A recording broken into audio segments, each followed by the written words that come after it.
yá tẹ́lẹ̀. Àlàáfíà ṣe ń tó wọn, wọ́n sì jáde sí wa nígbà tí a ṣe rálì lọ́wọ́ nílùú Ilaro. Ẹ bá wa kí wọn, gbogbo ẹ̀yin ọmọ Yorùbá.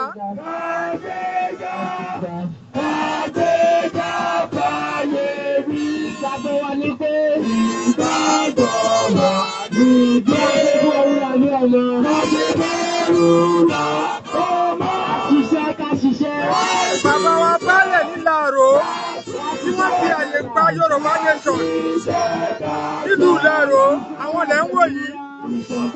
Ara wọn ò yá ṣùgbọ́n síbẹ̀síbẹ̀ wọ́n jáde sí wa nítorí pé wọ́n nífẹ̀ẹ́ Yorùbá nation.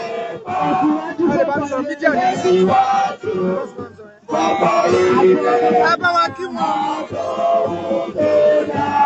Ọlọ́run kó ṣàlékún àlàáfíà fún wọn. Aṣọ tí wọ́n wọ̀ sọ́ọ̀tì láwọn ọ̀rọ̀ tó bá jẹ́ Akíntóyè bàbá wa ń pẹ̀. Àjọwọ́ bàbá wa tó ní Adéyẹmọ Ìgbòho Òòṣà.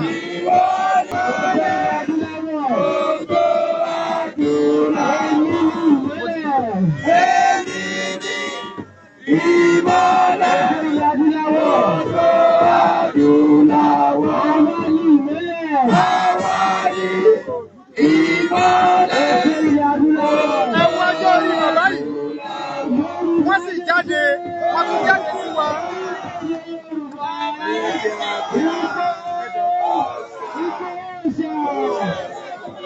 Ní báyìí, nígbà tí a ti kọ national anthem níwájú bàbá wa tí wọ́n gbà wá lálejò sí ìlú Ilaro, màá fẹ́ kí ohun ẹ̀yin èèyàn wa, nítorí pé ẹni tí a bá bá ní àlàáfíà ló ṣe tiẹ̀. Kí bàbá náà bá wa sọ̀rọ̀ ìyànjú díẹ̀ lórí Yorùbá nation fún gbogbo ọmọ ìbílẹ̀ Yorùbá. Mo kí gbogbo yín, mo kí ẹ̀yin ọmọ Yorùbá. Ẹ ń fi tọkàntọkàn ṣe, ẹ ń ṣe tẹbitẹbi, ẹ ń ṣe ti ọkọ̀ọ̀kan. Yorùbá nation! Yorùbá nation! Yorùbá nation!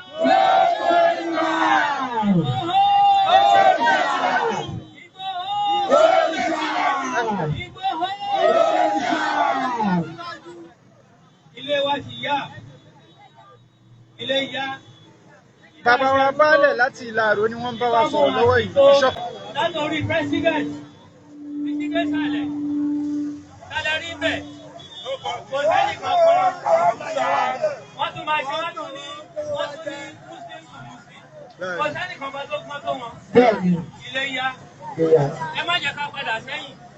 Ó sì kọ́ sẹ́ni kankan lè fẹ́ nìkan kan ṣe. Àgbà ò ní kú ká má gbà kó lórí ẹ̀ bẹ́ẹ̀. Ẹ jẹ́ ká jẹ pákí wa dáadáa. Ká jẹ pákí dáadáa. Ká já ewé kókò. Ká ṣe ẹ̀gúsí sí. Ká gún kókò àti pákí papọ̀. Ká jẹ kára lè. Bàbá ní àdúrà o. Ẹnikẹ́ni tó bá sọ pé ó kú bí ká máa gbà, àwọn alálẹ̀ àgbèmí. Àwọn alálẹ̀ àgbèmí.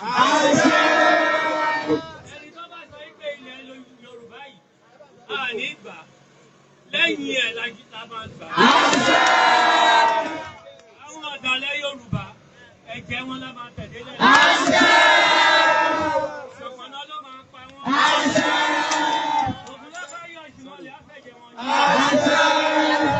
Gbogbo ọmọ tí ẹlẹ́dẹ̀ bá kó lọ sáfọ̀ ló ń kó padà bọ̀. Gbogbo wa náà tẹ̀lé Sunday Igboho. Tẹ̀lé màmá oníkìrí. Tẹ̀lé pọ́fẹ́sọ̀. Akíntóyè. Gbogbo wọn kó wa délẹ̀ lé. Ẹ wá bá mi kí Kóìkì. Apá yóò ní ká.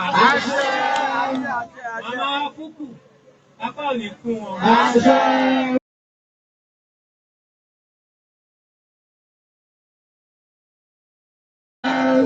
Tèmi yóò dùn. Ìtọ́ ń bọ̀ máa tútù gélé. Mẹ́gà rálì àjọ máa ṣe ni. A tún kí gómìnà wa lọ́gùn state.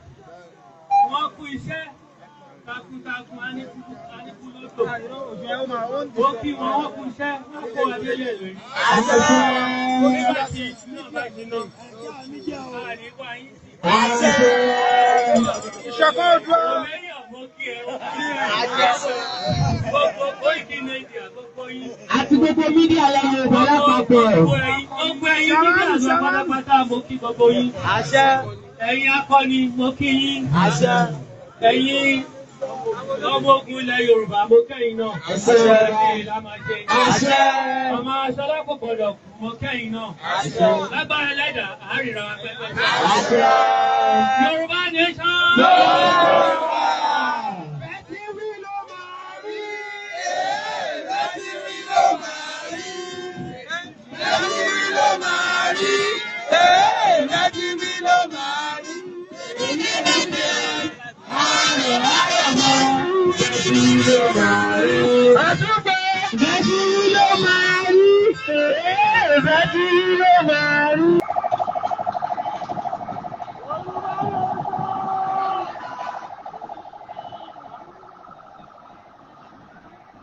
Dúró.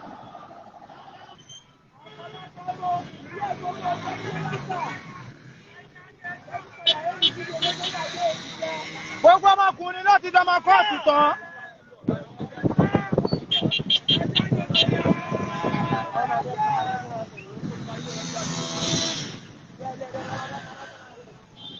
Lọ́wájú. Ẹ dúró, ẹ ṣáà dúró.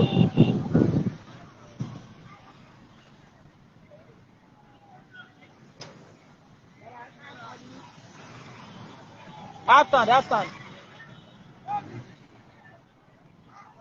Yorùbá nation. No going back. Kí ló jẹ́ kí mi wú wa kámọ̀? Ìgbà tá a bá kàwé tá a ní oníṣẹ́. A tún máa lọ sábùdé ẹni máa kọ́ láti ìjọba. Lórí 30,000 yìí náà ní aláwí. Àwọn kọ́kọ́ kan máa jẹ́rìí. Aláwí ojú 30,000 naira. Kí ló dé ká Nàìjíríà? Ọmọ ìkókó tẹ bí lébi ń ṣẹ̀bá lóúnjẹ 1,000 naira fi kò yé. Àwọn tó jẹ́ wọn láti ọ̀run tó ń tẹ́lẹ̀ lọ́wọ́ wá sí ayé.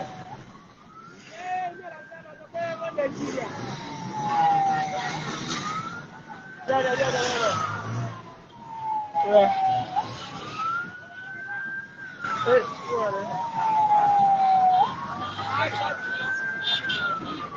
Listen.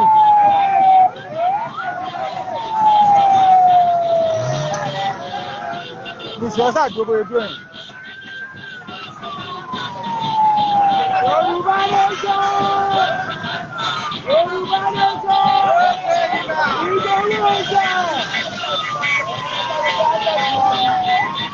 Ọ̀dà lẹ́bí kọ́ Yorùbá abúlé lórí.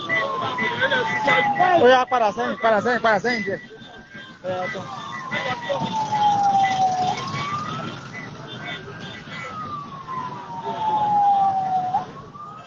Wọ́n lé wa àtúnṣe olóṣèlú àfa wàhálà o. Ṣẹ́gbọ́n àtúnṣe olóṣèlú àfa wàhálà o. Náà.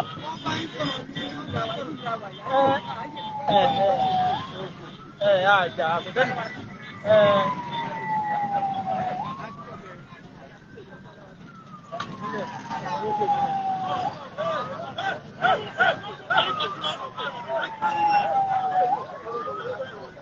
Ẹ̀yà tó ń fi lè kọ́ bá wá jù yẹn.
What is the national anthem?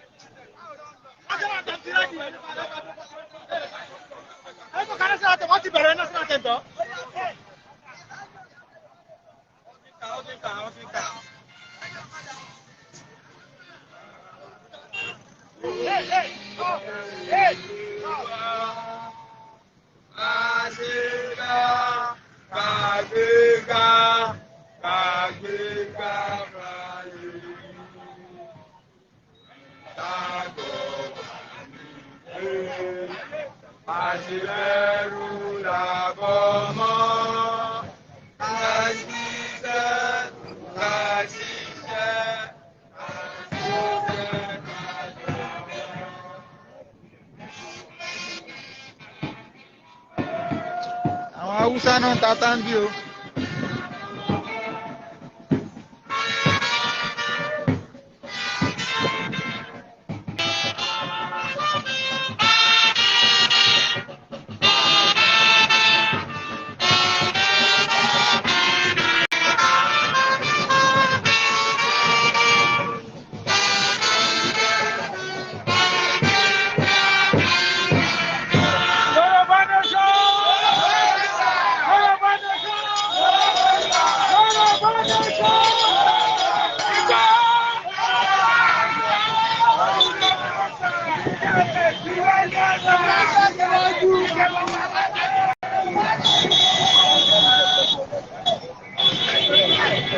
Mọ́mí àkìrí solóṣèlú. Gbogbo àmì graduate. Ẹ máa rí kò sí nǹkan ẹ máa rí ẹgbọ́.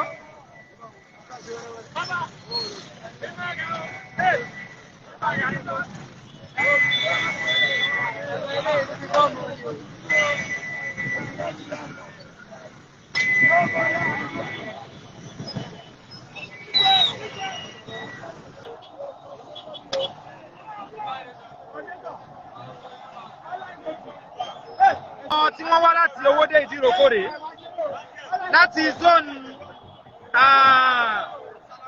ìsàlẹ̀ ọ̀rọ̀ tí wọ́n wá jẹ́ Sharafadeen owó ní kókó Alfa Ìlóbí under bàbá wa Sunday Adéyẹmọ náà ni wọ́n wà.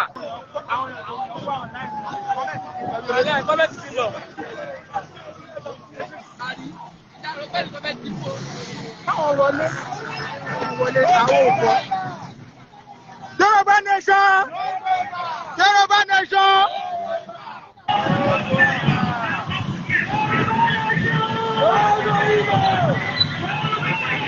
Ilaro náà pé bí o, ẹ má lọ wá o.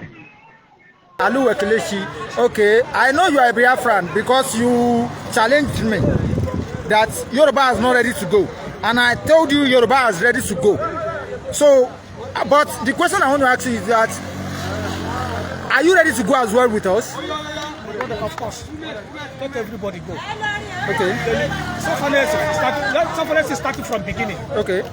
You don't already see the softness. Okay. We be youth. TV. Yeah, you be youth. Okay. And the angel of the softness. Okay.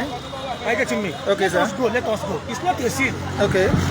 It's not to we be first, the second, or the whole one. Okay. Some people go, be free of the freedom for themselves. Okay, sir. Are you getting me? I'm not easy. All right. Let us go. All right. Thank you very much. What thing like one Nigeria? Now before, the youth they passed the one Nigeria. Now. Okay. All right. Thank you very much. Thank you very much. Erama, ẹ bá wa ṣàdúrà fún gbogbo ọmọ Yorùbá tá ń jìjàgbara kí ààbò Ọlọ́run máa wà lórí gbogbo wa. Ààbò Ọlọ́run ẹ máa lọ rí ẹ máa bọ̀ rẹ̀ àmín àmín mà. Àwa náà lè jó yìí. Àmín. Kò sí wàhálà mega rally ń bọ̀ lọ́nà tó já sí wípé gbogbo wa la máa jọ bọ́ síta tá a fẹ́ fi gba ilẹ̀ Yorùbá. Torí tí a bá gba ilẹ̀ Yorùbá máa mi àtèmi àti ẹ̀yin àjọ dúpẹ́. Àwùjọ dúpẹ́ ìyá ipò Haúsá fìyà jẹ wá o. Haúsá fìyà jẹ wá. Ṣé Buhari ṣe bàrà o? Ìyà yìí pọ̀ jù. Kí ló dé? Kí la ṣe? Wọ́n tún ní ẹni tó bá pé 50 years. Dangote mo ṣì yẹ pé 50 years pé kódà. Wọ́n ti ẹ̀gbá lọ́wọ́ eléré burúkú. Kámọ̀ bí tá à ń lọ. Àná tún sọ̀rọ̀ láàárọ̀ yìí, wọ́n sọ pé bí máa bẹ̀rẹ̀ sí nípa àwọn ọmọ kéékèèké. Wọ́n ní bí máa bẹ̀rẹ̀ sí ní pa àwọn ọmọ kéékèèké. Ọlọ́run ò ní febi pa àwọn ọmọ wa, Ọlọ́run sì ní febi pa wá. Ẹ̀yin ìyá wa tẹ́ wà ńlé, ẹ máa fàdúrà ràn lọ́wọ́ wa lọ́wọ́. God bless you.